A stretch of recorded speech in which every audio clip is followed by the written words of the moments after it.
बिस्मिल्लाहिर्रहमानिर्रहीम। अस्सलाम वालेकुम। आज 4 अप्रैल बरोज़ सोमवार हम बात करेंगे सुप्रीम कोर्ट ऑफ पाकिस्तान में अज़ खुद नोटिस, जो डिप्टी स्पीकर की रूलिंग के ख़िलाफ़ अज़ खुद नोटिस लिया गया था और जो असम्बली में हालात बने थे मौजूदा सूरत हाल पर यह अज़ खुद नोटिस लिया गया था। उसके अलावा सुप्रीम कोर्ट बार एसोसिएशन ने अपनी एक दरख्वास्त जमा करवाई थी और पाकिस्तान पीपल्स पार्टी ने दरख्वास्त जमा करवाई थी। आज मुस्लिम लीग नून ने बड़ा दावा किया था कि हम दरख्वास्त देंगे, लेकिन अभी तक दरख्वास्त भी नहीं दी और उनका वकील आज बहस के लिए भी तैयार नहीं था।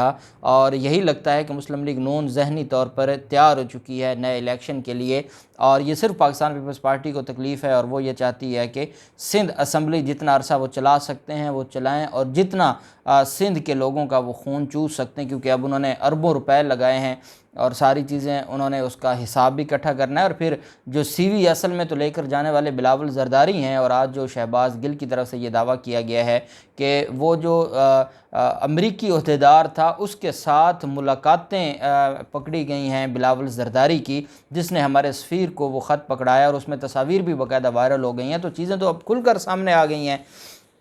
एक चीज़ आज जो 5 रुकनी बेंच ने समाअत की है उसमें जो पाकिस्तान पीपल्स पार्टी की एक दरख्वास्त मुस्तरद हुई है। दूसरा जो आज अहम रिमार्क सामने आए हैं, एक चीज़ मैं क्लियर करता जाऊं कि जब भी कोई केस अदालत में दायर किया जाता है तो हमेशा अदालत जो जिस फरीक का वकील बहस कर रहा होता है तो अदालत उसका जो मौक़िफ़ होता है, जैसे पाकिस्तान पीपल्स पार्टी के वकील हैं फ़ारूक अचनायक साहब, वो अदालत में बहस कर रहे हैं और उनका मौक़िफ़ यह है कि जो कुछ हुआ वो गैर आइनी हुआ।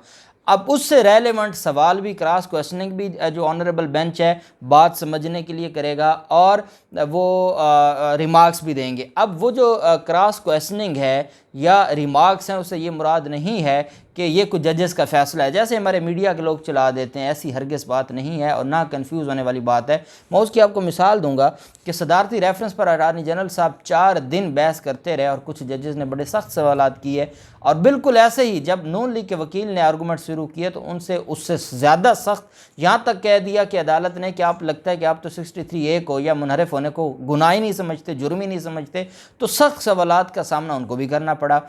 अब जब ये जो आज खुद नोटिस है इसके ऊपर समाअत हो रही है, जैसे ही मुस्लिम लीग नून के वकील अपने बहस मुकम्मल करेंगे उसके बाद रज़ा रब्बानी साहब बहस मुकम्मल करेंगे और साथ फिर पाकिस्तान तहरीक इंसाफ के जो वकील हैं बैरिस्टर अली ज़फ़र साहब, वज़ीर आज़म के वकील हैं बाबर अवान साहब, सदर पाकिस्तान को और रियासत को रिप्रेजेंट कर रहे हैं अटॉर्नी जनरल साहब, इसी तरह नईम बुखारी साहब रिप्रेजेंट कर रहे हैं डिप्टी स्पीकर और स्पीकर को, और फिर कामरान मुर्तज़ा साहब हैं जो जमीयत उलमा इस्लाम फ़े की तरफ से हैं, सुप्रीम कोर्ट बार एसोसिएशन के सदर हैं, पाकिस्तान बार कौंसिल के वाइस चेयरमैन हैं। तो अभी तो बहुत कुछ खुलना है।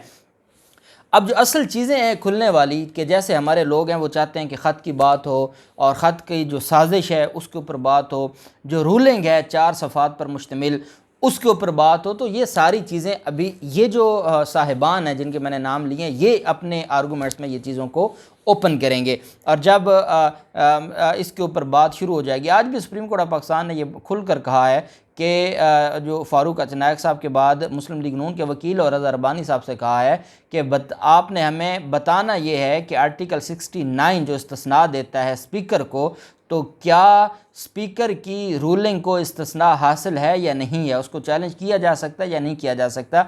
रज़ा रब्बानी साहब का तो अपनी एक स्टेटमेंट है और वो कहते हैं कि इसको चैलेंज नहीं किया जा सकता। तो चीज़ें इतनी आसान नहीं हैं। और बाकी देखें पाकिस्तान की तारीख़ में वज़ीर आज़म इमरान खान ने इतना बड़ा स्टेप लिया है कि जो हज़म किसी को नहीं हो रहा और डेफिनेटली हमारी जो जुडिशरी में भी बैठे ऑनरेबल जजेस हैं वो भी, जैसे एतज़ाज़ हसन साहब जैसा बंदा कह रहा है कि मैं तो एक दफ़ा इमरान खान तो कहता है कि मैं सरप्राइज़ दूंगा, मेरे लिए तो एक ये बहुत बड़ा सरप्राइज़ था कि ये कैसे क्या कर दिया, क्योंकि चीज़ें एक बड़े नए तरीके से की हैं।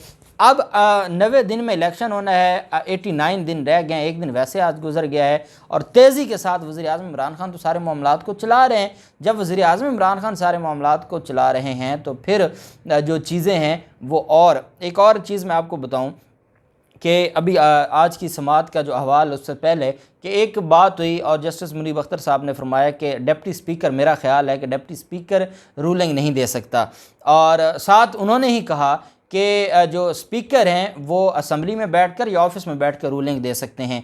तो अब ये बात तो अटॉर्नी जनरल साहब उनको बताएंगे कि पहली बात तो यह है कि डिप्टी जो स्पीकर है, डिप्टी से मुराद ये होता है कि उसके पास वही इख्तियारात हैं जो स्पीकर के पास होते हैं। इस बात पर तो अटॉर्नी जनरल साहब उनको वाज़ेह कर देंगे। साथ वो ये भी बताएंगे कि डिप्टी स्पीकर की रूलिंग को ऑफिस में बैठकर स्पीकर ने तौसीक कर दी है, कल ही तौसीक की है। वो जो 4-5 सफ़ात पर मुश्तमिल फ़ैसला जारी हुआ है उसकी में सिग्नेचर किसके हैं, वो स्पीकर के हैं। तो ये चीज़ें हैं जो क्लियर होती हैं और क्लियर होने से ये चीज़ें आगे बढ़ती हैं। बहरहाल आज 5 रुकनी बेंच ने समाअत की। पहले डॉक्टर बाबर अवान साहब रोस्टम पर आए। उन्होंने कहा कि मैं पाकिस्तान तहरीक इंसाफ का वकील हूँ और 21 मार्च 2022 का हुक्मनामा मैं अदालत में पढ़ना चाहता हूँ, जिस पर चीफ जस्टिस साहब ने कहा कि आज हम कोई मुनासिब हुक्म जारी करेंगे, हम कौमी असम्बली की कार्रवाई को ही सिर्फ देखेंगे, हम कोई और मामला नहीं देखेंगे। उनकी तरफ से ये भी कहा गया कि वज़ीर-ए-आज़म इमरान खान का ये पैगाम भी मैं अदालत को देना चाहता हूँ कि वो इलेक्शन के लिए तैयार हैं। तो उस पर चीफ जस्टिस साहब ने कहा कि आप सियासी बातें यहाँ पर ना करें, हम आइनी मामले को देखने के लिए बैठे हैं, बाकी जिसने जो करना है वो अपनी कानून और आइन के मुताबिक अपना करेगा।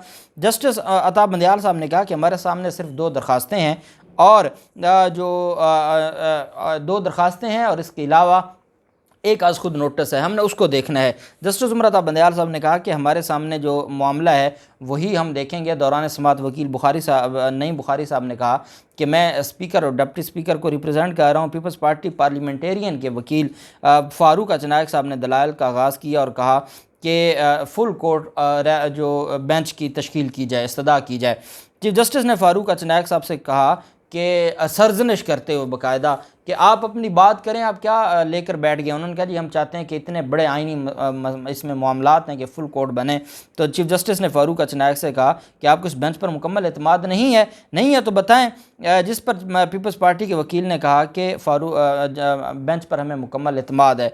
जस्टिस उमर अता बंदियाल साहब ने कहा तो फिर आप अपने दलाइल शुरू करें, आप कौन से ऐसे आइन नुकात हैं हमें भी तो बताएं कि जिसके ऊपर आप चाहते हैं कि फुल कोर्ट बेंच बने। और अदालत ने कहा कि ये अदालत का इख्तियार है, आपकी ख्वाहिश पे नहीं बनेगा, ये अदालत का इख्तियार है। अगर अदालत देखती है कि हाँ कोई ऐसा मामला है तो बनाएगी। पहले भी इस बेंच की वजह से हमारे कितने मामलात पेंडिंग रहे और कितने केसेस हमारे पेंडिंग रहे। फ़ारूक अचनायक साहब ने कहा कि अदम एतमाद की तहरीक पर कोई एतराज़ नहीं उठाया जा सकता। चीफ जस्टिस साहब ने फ़ारूक अचनायक से सवाल किया कि आपको इस बेंच पर मुकम्मल एतमाद नहीं तो हमें बता दें, हम उठ कर चले जाते हैं। उन्होंने कहा नहीं जी हमें मुकम्मल एतमाद है। फ़ारूक अचनायक ने कहा कि 8 मार्च को अदम एतमाद के साथ इजलास की रिक्वेजिशन भी जमा करवाई गई। स्पीकर इजलास बुलाने के 14 दिन के अंदर इजलास बुलाने का पाबंद था, जिस पर जस्टिस मुनीब अख्तर साहब ने रिमार्क्स दिए और कहा कि वजह हमें मालूम है, गलत या दुरुस्त, लेकिन वजह तो है। और जब स्पीकर ने इजलास को मुलतवी किया तो उन्होंने उसके ऊपर वजह दी। अब वो गलत है या ठीक है, लेकिन एक रीज़निंग दी क्यों उन्होंने वो किया। जस्टिस जमाल खान मंदोखेल साहब का कहना था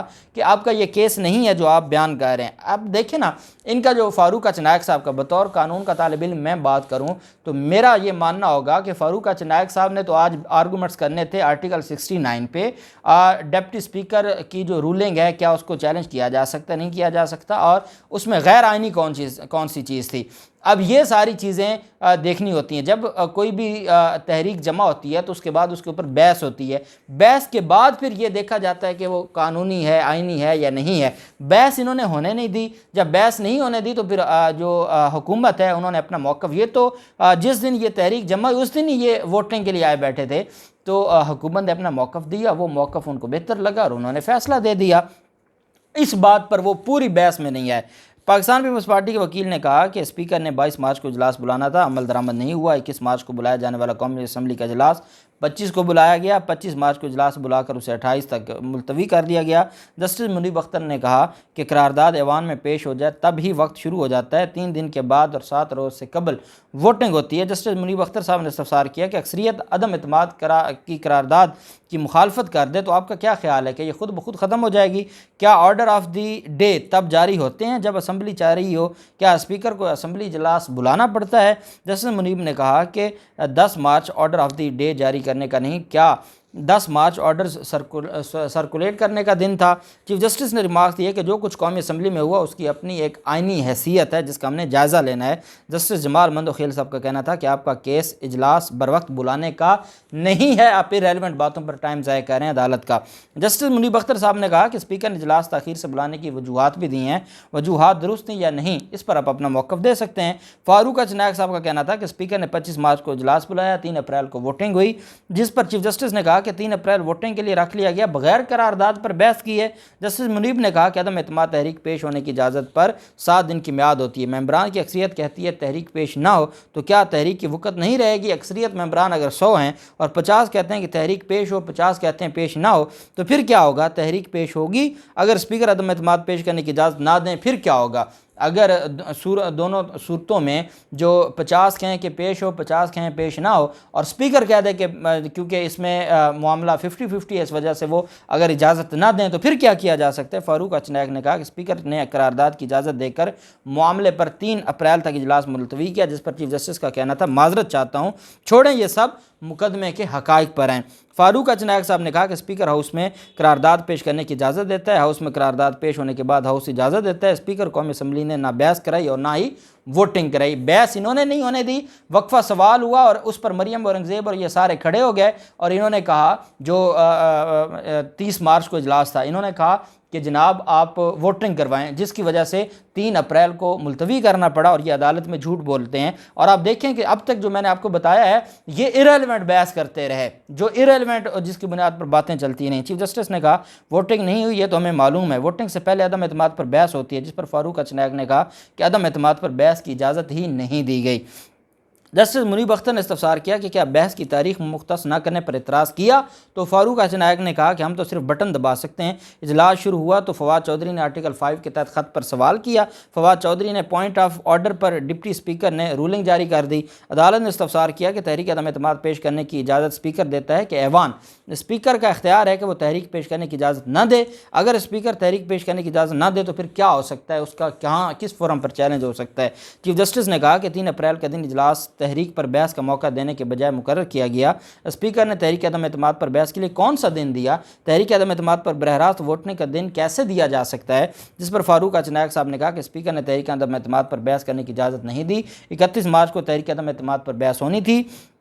30 मार्च को इजलास 3 अप्रैल तक मुलतवी कर दिया गया। 27 मार्च को इमरान खान ने जलसे में गैर मुल्की ख़त लहराया। इमरान खान ने इल्ज़ाम लगाया कि अपोजिशन सारी की सारी गद्दार है, गैर मुल्की साजिश का हिस्सा है। 31 मार्च को नेशनल सिक्योरिटी काउंसिल और काबीना का इजलास हुआ। जस्टिस मुनीब ने इस्तफसार किया कि आपने स्पीकर से तहरीक पर बहस कराने की दरख्वास्त की, तो फ़ारूक अचनायक का कहना था कि स्पीकर ने इख्तियारात से तजावुज़ करके आइनी बहरान में धकेल दिया। चीफ जस्टिस ने एक बार फिर कहा अदालत को कि हक़ाइक़ से आगाह करें कि आप कहानी ना सुनाएं, हमें फैक्ट्स बताएं।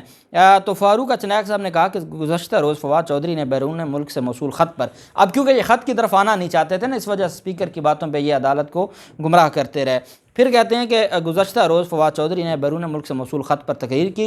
31 मार्च को रूलिंग में भी तहरीक पर बहस का नहीं कहा गया। इमरान खान ने 27 मार्च को एक ख़त दिखाया। चीफ जस्टिस ने कहा कि 7 दिन की म्याद कब ख़त्म हुई? फ़ारूक अचनायक ने कहा यही वजह थी, 3 अप्रैल का इंतखाब किया गया। 3 अप्रैल का पूरा दिन मौजूद था लेकिन इसे इस्तेमाल नहीं किया गया। जस्टिस मुनीब ने कहा कि डिप्टी स्पीकर ने रूलिंग किस रूल के तहत दी? चीफ जस्टिस ने कहा कि इजलास में 31 मार्च को बहस होना थी। फ़ारूक नायक का कहना था कि 7 दिन में वोटिंग होना था, 4 अप्रैल आखिरी दिन बनता था। चीफ जस्टिस ने रिमार्क्स दिए कि 3 अप्रैल को बहस होती तो 4 अप्रैल को भी वोटिंग हो सकती थी, जिस पर फ़ारूक नायक ने कहा कि 3 अप्रैल को वोटिंग के लिए इजलास बुलाया गया था। जस्टिस जमाल मंदोखेल साहब का कहना था कि आर्टिकल 95 में बहस नहीं सिर्फ वोटिंग का जिक्र है। तो फ़ारूक नायक ने कहा फवाद चौधरी के पॉइंट ऑफ ऑर्डर पर बहस भी हो सकती थी। स्पीकर को मालूम था कि गैर कानूनी इक़दाम, इसलिए वो मौजूद नहीं थे। अब ये भी अदालत को बताना पड़ेगा कि स्पीकर क्यों नहीं मौजूद था। जब स्पीकर के ख़िलाफ़ अब तहरीक अदम एतमाद ले आए तो फिर स्पीकर कैसे बैठता? ये देखें अदालत को गुमराह करने की कोशिशें। जस्टिस मुनीब अख्तर साहब का कहना था कि रूल 28 के तहत स्पीकर को रूलिंग देने का इख्तियार है। स्पीकर रूलिंग ऐवान में या अपने ऑफिस में फ़ाइल पर दे सकता है। क्या स्पीकर अपनी रूलिंग वापस ले सकता है? फ़ारूक अचनायक साहब ने कहा कि स्पीकर रूलिंग वापस लेने के हवाले से असम्बली रूल्स खामोश हैं।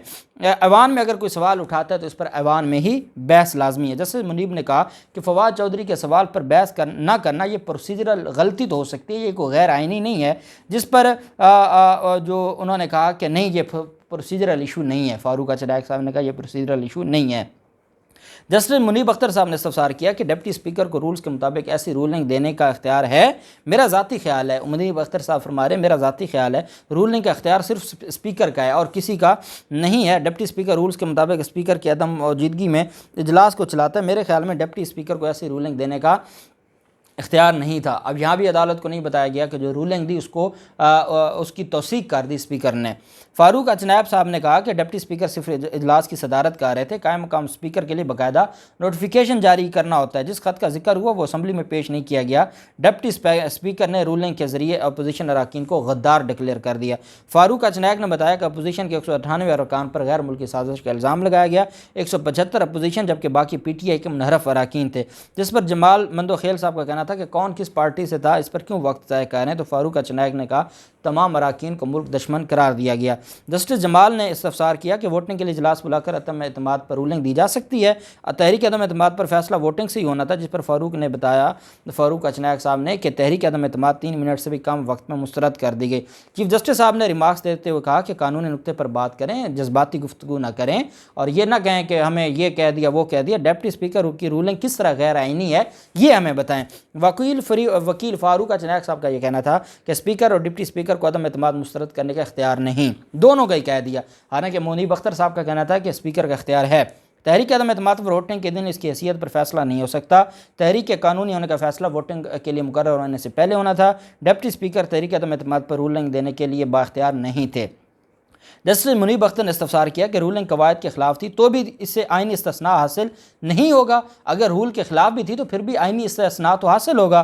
चीफ जस्टिस उमर अता बंदियाल साहब ने रिमार्क्स देते हुए कहा कि आपका नुक्ता है अदम एतमाद पर वोटिंग फिक्स थी। आपका कहना है वोटिंग पर फिक्स होने के बाद अदम एतमाद मुस्तरद नहीं हो सकती। हम ये पॉइंट नोट कर लेते हैं, आप इसके ऊपर हमें कोई लॉ बताएं कि कैसे नहीं हो सकती। जस्टिस मुनीब अख्तर साहब ने कहा कि प्रोसीजरल गलती आर्टिकल 69 में कवर नहीं होगी, पार्लियामान की कार्रवाई को आइनी तहफ़्फ़ुज़ हासिल होता है। चीफ जस्टिस साहब ने भी इस्तफसार किया कि वो कौन सी स्टेज है जहां स्पीकर करारदाद की वैलिडिटी देख सकता है, कोई रूल्स के जरिए में बताएं।